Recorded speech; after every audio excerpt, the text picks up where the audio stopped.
Okay, hello and welcome to Thinkific's Teach Online TV, the place to be if you want to learn how to create and sell online courses successfully.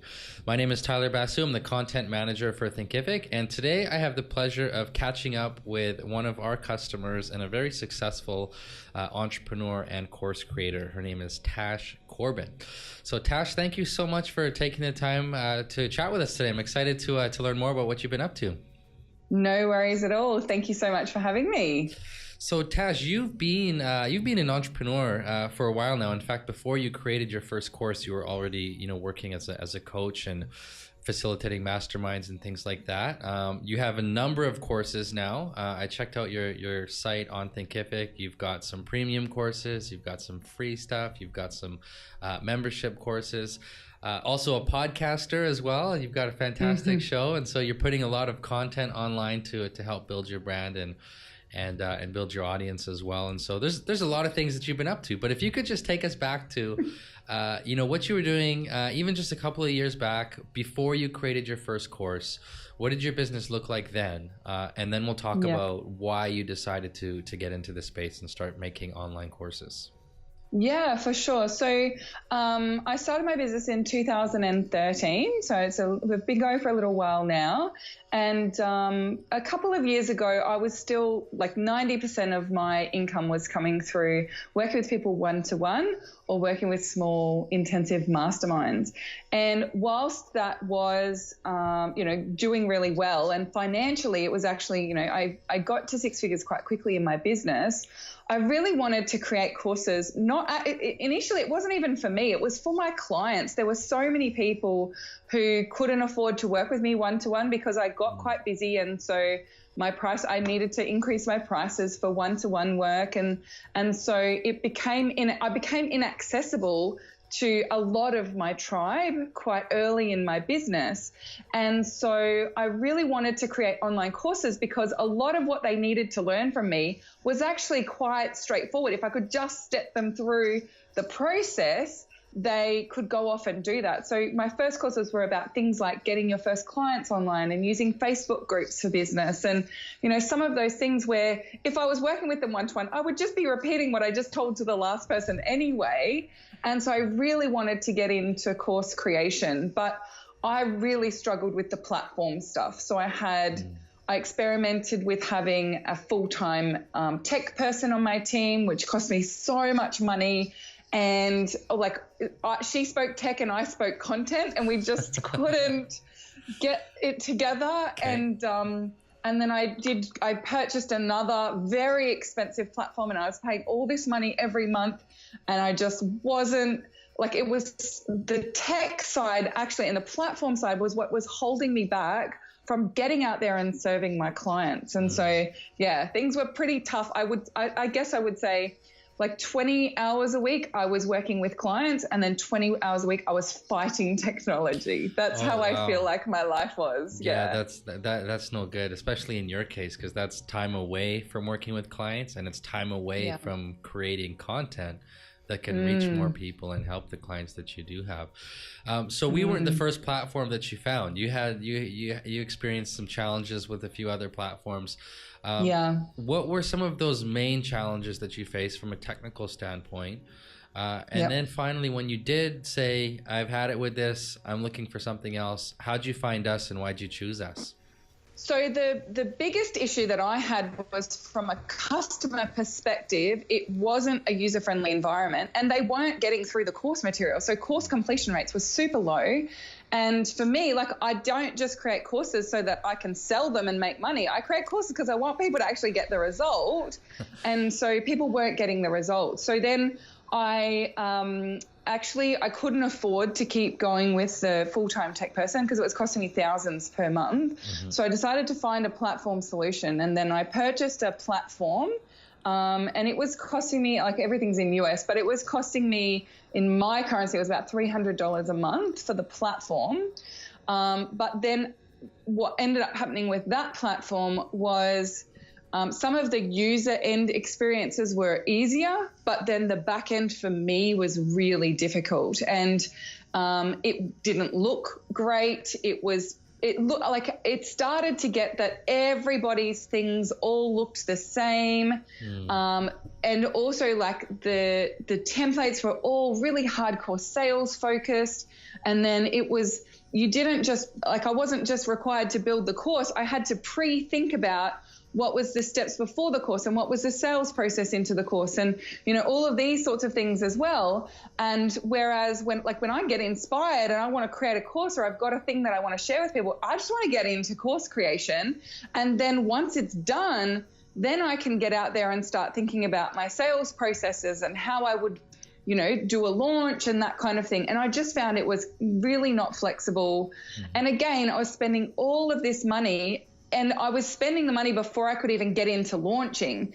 And so there was a long-term return on investment.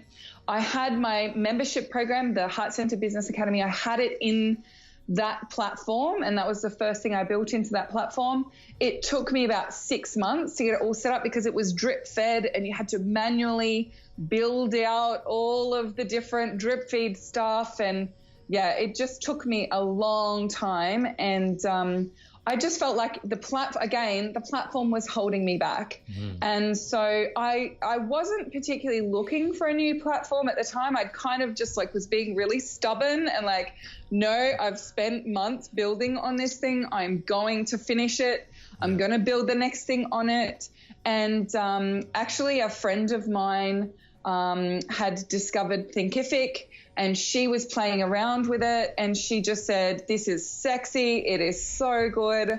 I think you should do something with it. So I grabbed the free trial. I just built one freebie on it just to try it out.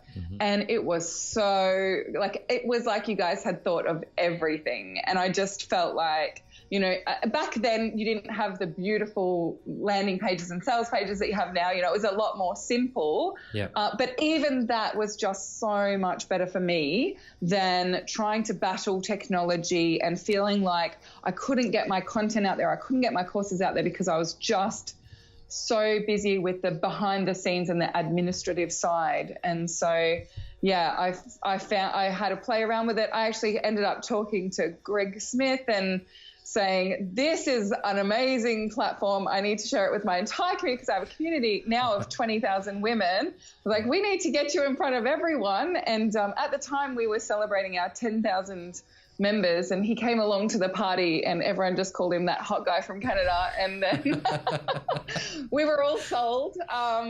But it's actually like Thinkific has almost become the standard within our community, which is just so fantastic. I think it's a great reflection of how easy it is to use, how effective the platform is, and the balance between selling courses and delivering courses and actually achieving client outcomes.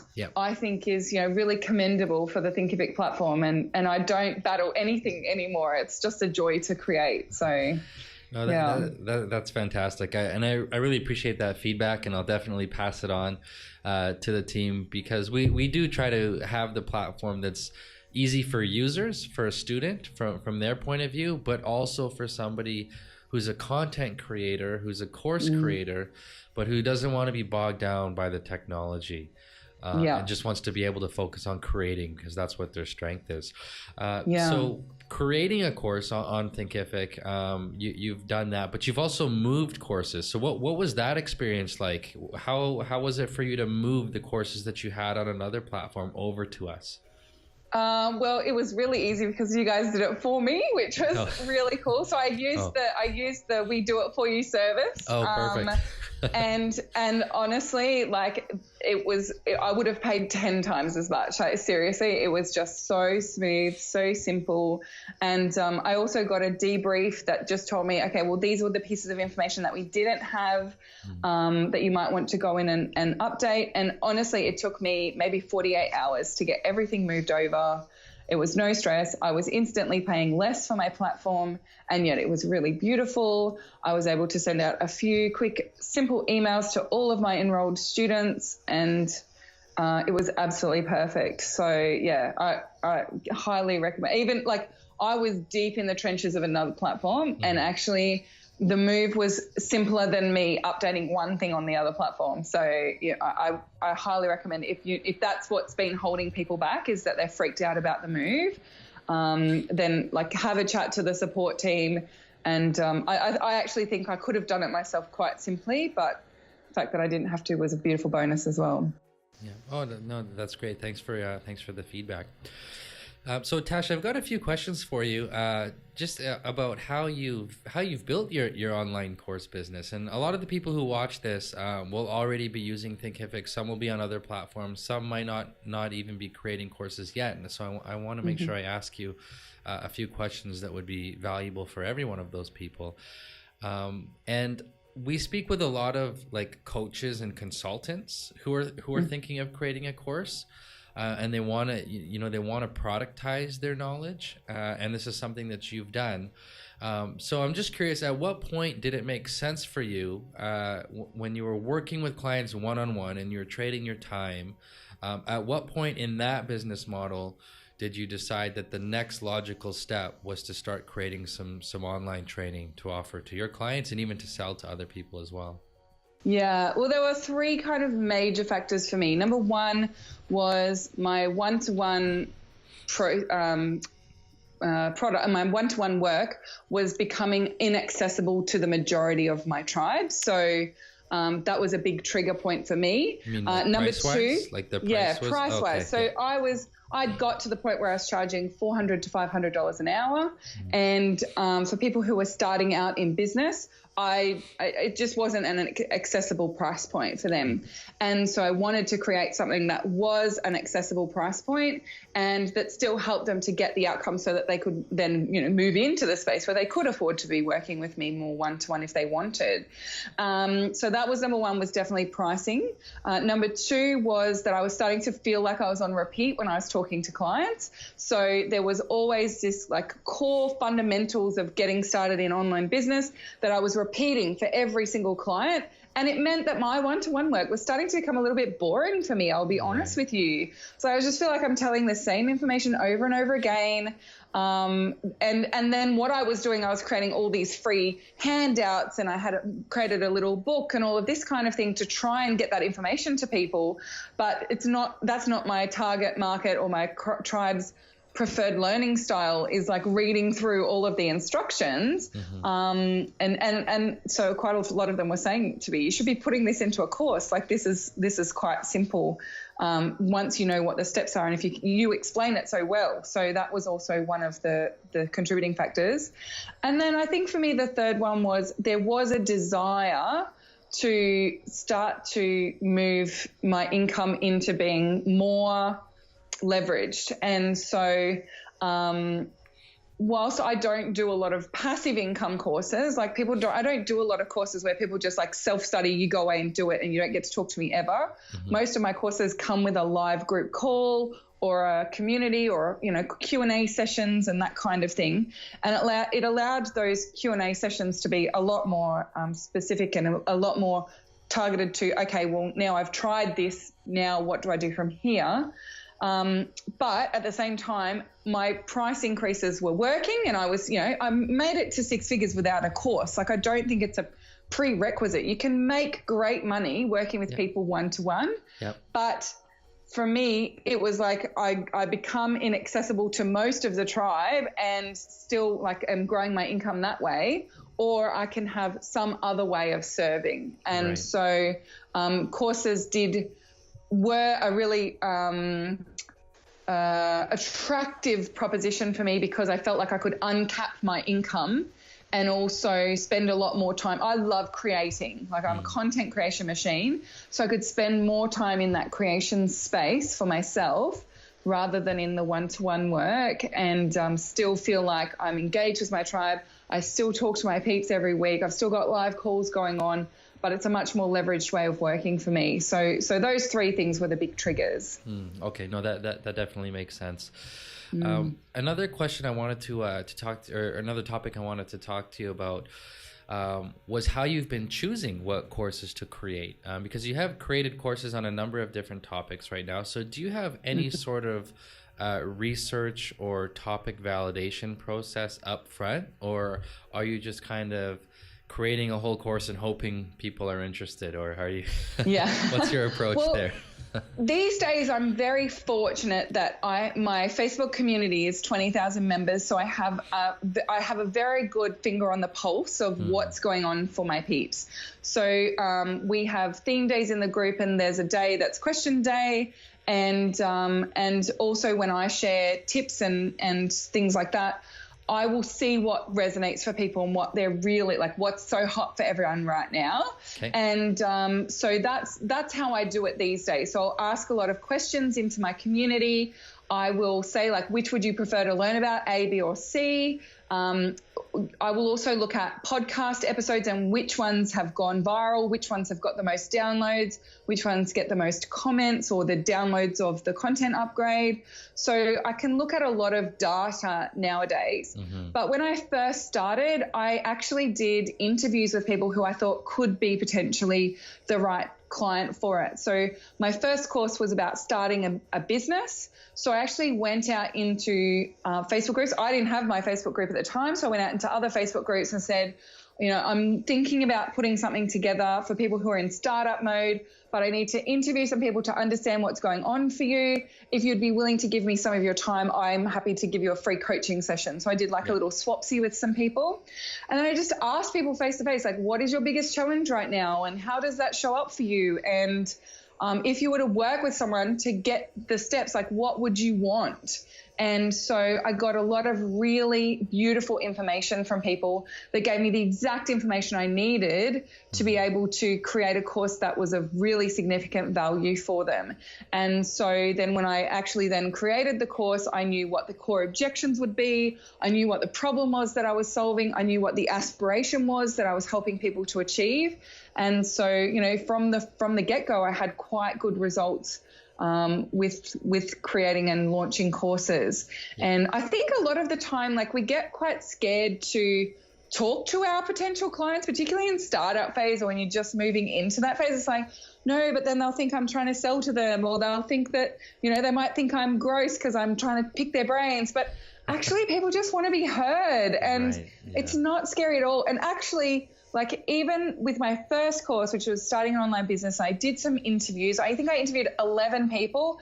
4 of them signed up for that course. Like, it was a no-brainer for them because I just created something that perfectly suited what they were looking for. And they weren't like cranky at me, like, oh, Tash, how dare you take that information and make a course? They were like, thank you so much for creating the exact course that I needed. Yeah. And so I think understanding the desire for my courses and what people want to learn is like crucial. Step number 1 is ensuring I'm a lean startup specialist. I'm not a builder and they will come kind of person.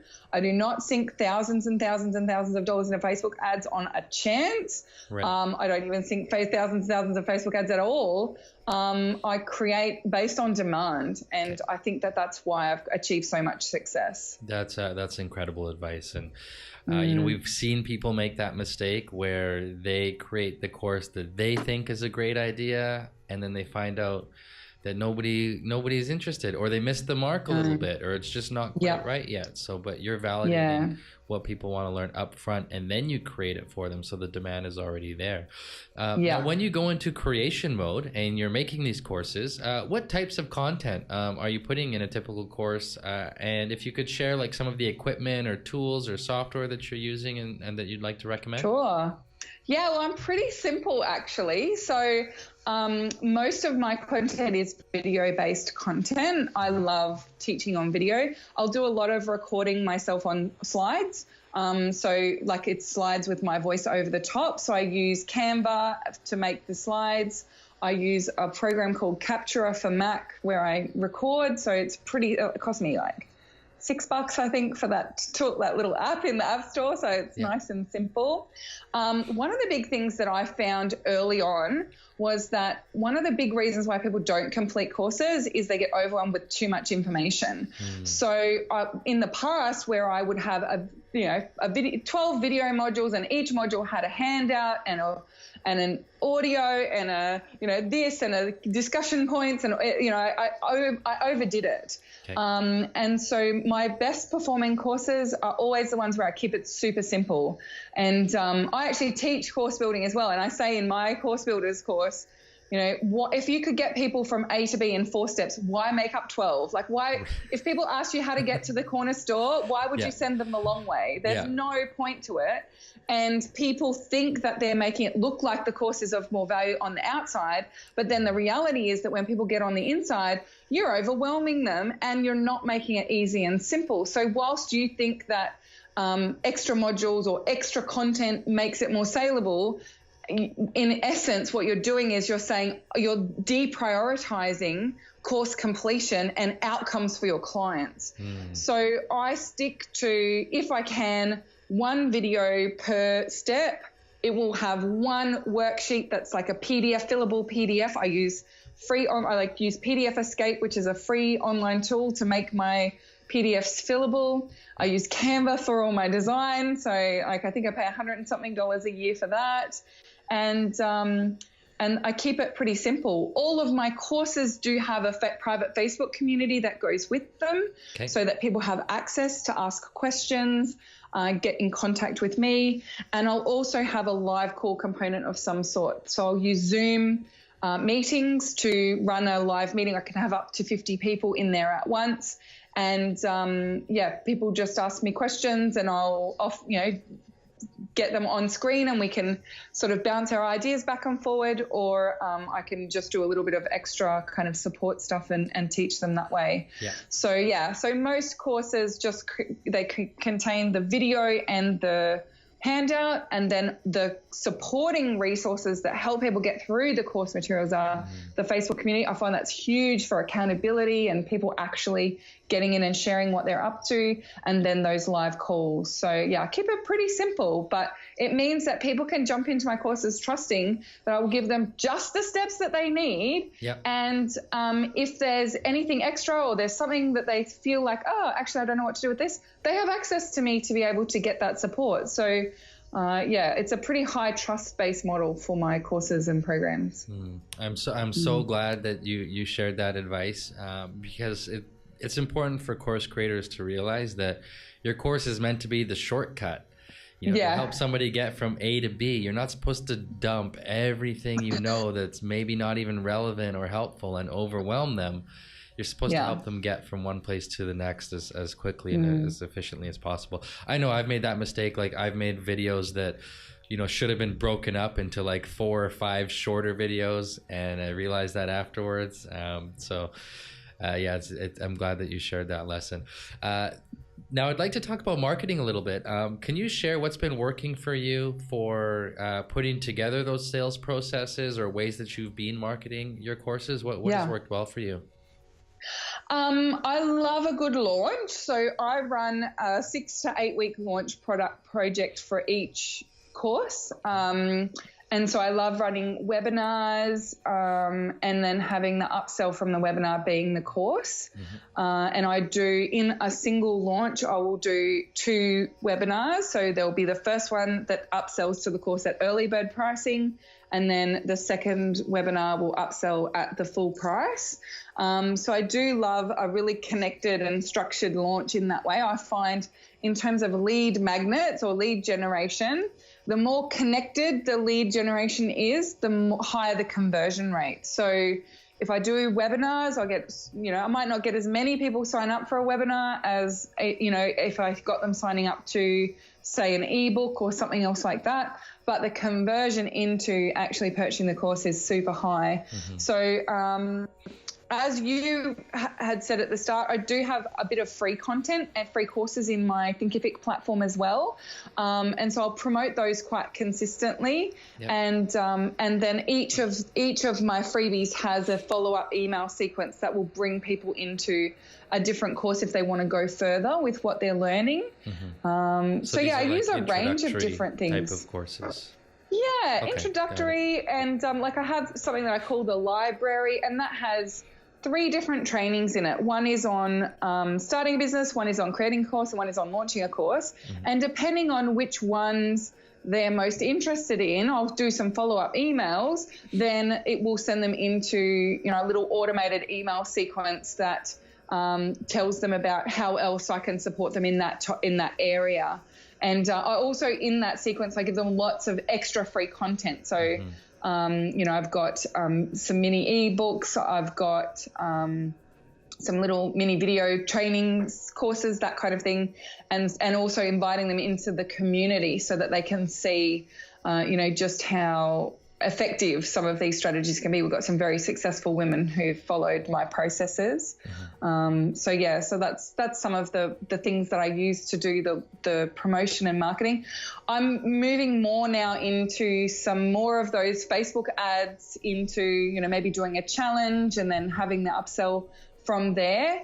But in the first 4 years of my business, my total Facebook ad spend was $5,000. So wow, I don't spend a lot on the advertising. I'm very community minded, very community based. Yep. And I've built that community through having a highly connected and engaged space where I'm there most days, just even if it's just for 20 minutes a day, I'm there, I'm answering questions, I'm engaging with people, and so that's built up a really strong community element, and great content. I pump out a new video blog every single week. I share it prolifically. I'm very giving and generous in that. I don't hold back any information because I want to keep it for my courses. I don't do any of that because I just think I've got so much more to give, and there's so much more for people to learn than I could possibly jam into a 10-minute video or a 60-minute webinar. So I think also just that energy of being quite generous with information and sharing prolifically and just, helping people. I think that has created a really dynamic environment in which I don't need to spend Facebook ads money. I don't need to pay for people because people are recruiting their friends into this, saying this chick pays out. Like she has what you need, and she's teaching all of this stuff. Come and join it. I do this 7-day challenge. I host it through Thinkific. It's called the 7-Day Fast Money Challenge, and my promotions probably get 100 to 150 people in it each round, and then the sharing that people do and the come and play, I just made $1,000 this week. I've never made that much in my business before. That kind of sharing will bring in 1,000 people into the round, and I didn't do anything. It's just because Thinkific as a platform really makes it easy for people to go through and finish what we've started, so they're actually doing the work. And then B, because it's very generous and I give lots of information and people make great money and they don't have to pay me for it. This is a free challenge that I run because I'm all about women making more money in business in particular. And so I think some of that stuff just goes viral because people love it so much. I think that's something that everyone wants, right? You want your stuff to be shared as much as possible. That means that people love it. Yeah. And so that's really great feedback that I get. No, that's great. Now you brought up a really good point, which is actually a concern of a lot of people when you mentioned that you're putting out a lot of free content, even if it's stuff that's in your course. You're not holding back. You're giving away some of your best concepts for free.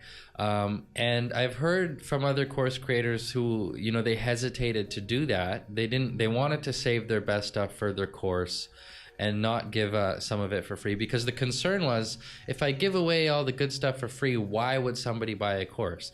So in those scenarios, and I'm not even just talking about your free content specifically, like any topic that you teach, there's going to be a lot of free content online about that topic. There's blogs, there's podcasts, there's YouTube videos, some by you and some created by others. So when there is so much free content available, and assuming a lot of it's good, why do people still buy a course? Why would they do that? And this brings us, you could set me off on a very ranty tangent here. But I think this brings me back to one, being focused on your courses actually delivering the results. Okay. So that having the strategies in place to really make sure that people complete courses. Number one, that would be the priority, because sure, if like, yes, all of the information exists out there. You found it out somehow, right? So all of that information does exist out there, but your job is to filter it through the eyes and through the lens of your target market and your clients, and just step them through the bits that they need and make it really easy for them to follow and ensure that they actually finish. And so that's the difference between going out there, and I think actually the fact that there is so much other information out there plays to your favor almost when you create great quality courses, because your job is to filter all of that and just give them the result. I think it's the same with in any field, like even offline, not even online. If you think about what you pay for out of convenience these days, rather than just doing it yourself or learning it yourself or understanding it yourself, like we could all learn how to be electricians and fix our own light bulbs, but sometimes it's just easier to get someone else to do it for you. Right. And we can all, go out there and learn as much as we can about internet marketing, but have you actually gone out and done something yet? And have you had someone holding your hand along the way, taking you through, no, just do this to start with, just do that, and then just do that. And really stepping people through that process, I think, is the reason why courses are still, I think, very powerful and very lucrative and very effective for building a business. I think there are lots of really terrible courses out there. I think there are. And so you do sometimes need to deal with a bit of market, sort of the market being a bit dubious about what's inside. But by being so generous outside your courses and by sharing freely, you're developing that sense of trust with people, and they know that you're taking their results seriously. You're not just taking their sales seriously, you're taking their results seriously. And as I said earlier, you have more to give than you could possibly jam into 20 10-minute blogs. You have more, there's more to the story than that. And also those 20 10-minute blogs, they might show people, you can tell people what the steps are, and you can, say this is the results I've achieved, and you can give them beautiful examples, and you can do case studies, but there's no substitute for someone saying, no, just do that. No, just do this. These are your steps, move through. And I think particularly if you add that element of having some way of engaging with you as well, then it's a no-brainer for so many people who've joined my courses. They just say, this is a no-brainer. Like my Get With the program, it teaches people how to create online courses. And I've had people who've paid thousands of dollars for other courses, and my course is like just a tiny fraction of the price, but because I'm there just keeping them on the path, they actually get to the end. 5 weeks later, they've got a course, or they've launched something, or they've made $10,000 in a launch. These sorts of the results make it a no-brainer. And then for each course that has those results, I can share those student results, and that brings more people in. And so, I think in your marketing, in the way that you promote your courses, just reminding people, that yes, there might be lots of information out there, but have you actually got the results that you want yet? Right. And if not, then maybe what you need is to stop doing the 30,000 things that everyone says you must do, and to just pick something and finish it. And I think there's also just one last little point, which is speaks to entrepreneurship, which is there is a propensity for us entrepreneurs to be ideas generators and not completer finishers. Yeah. And so by taking responsibility for the fact that most of your peeps aren't going to be completer finishers, and knowing that, you can build into your course more stops and more checks and more accountability, so that you can know that you're going to be different to other people out there. You're going to rise above because you're taking course completion so seriously. And and I think sometimes big marketers play to that. They know that 90% of people aren't going to finish anything that they start. And so, they're just all about making you feel like this is going to solve everything and jump on in and you'll have 6 figures in 6 weeks or whatever it is. But I do think that people are a lot more wise to that now and a little bit more skeptical of those claims. So they're more interested in understanding your commitment to helping them succeed. Yeah. And I think I got to give you a virtual high five because you shared so many good points there. And we try to reinforce that message as well, that, we do realize a lot of people are creating courses because it makes sense. They can generate revenue for their businesses. They can make money by selling courses. But a really important metric is, are your students actually getting the results you promised them? And when I see somebody not just celebrating the success of their own business, but celebrating the success of their students, that's somebody that I respect at like a whole nother level.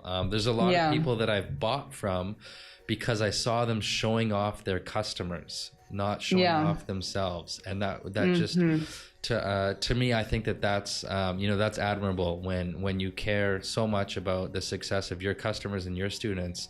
You make sure that they implement what was promised, and you show them off when they do well. I think that's a great thing to do. So I want to respect your time. You've shared so much with us already. I just had one last question for you. For those who watch this interview and they're creating their first course, or they're thinking of making a course, they have expertise, they have knowledge, and they want to share it with others. If we could encourage them or inspire them in some way. So I'm just curious, what kind of an impact has this had on your life, sharing your knowledge with others and building a business around sharing that expertise? It's just phenomenal. Like, I'm sitting here looking to the beach in my office, in my house, and I just think, like, it has been completely life-changing. Before I had my own business, I worked in a corporate role. I was very good at my job. I was quite well paid, but the better I did, the more work they gave me. That was my reward for doing a great job. And I have huge lifestyle goals for myself. And it was actually Mr. Timothy Ferris that planted the seed of me having my own business, because I swore when I started in the workspace that I would never have my own business. My dad was a failed entrepreneur 3 times over. I swore I'd never get into this space. But I think that number one for me is that I feel like my work is making a difference. I'm helping women create businesses that support them and nurture them, and in which they can feel like they're on purpose. I work with some pretty woo-woo out there people who are healers and yoga instructors, and they do some like color therapies and all sorts of different things, feng shui, like all of these amazing things. And for me, I think what you said earlier about, like, you put your clients on a pedestal, I do that too. Like, for me, I don't think that me teaching someone how to market a course is necessary, life-changing or world-changing or game-changing. But actually, when I think about the sum impact of that, of now 20,000 women are creating abundance, they're creating financial success for themselves in a way that's healing the world and changing the world. Like, I just feel so on track with my life, and I feel so on purpose. And to be able to create that, it's not just about creating courses or teaching people, it's also about creating change. And I think that's where you go from information course to game-changing course, is not just teaching people something. Like, where there's so much knowledge out in the world, you can Google anything, but helping people actually change something or move towards something or get a little bit closer to their dream self or their dream life or their dream business or whatever it is that you do, I think that's just so heart-filling, and you just feel so amazing. Besides that, like, anyone can share the financial stuff and the passive income and the sipping cocktails by the beach or whatever it is. But really, for me, I knew from a very young age I wanted to be Prime Minister of Australia. I knew that there was a role for me to change the world in some way or have an impact or bring more positivity to the world. And actually, like, as I've grown and see, I don't want to be a politician anymore. No, thank you very much. But what I can see of what that young Tash really wanted was she wanted to make a difference. it's not trite to say that these courses are making a difference. I feel like I am like people tell me, you've changed my life.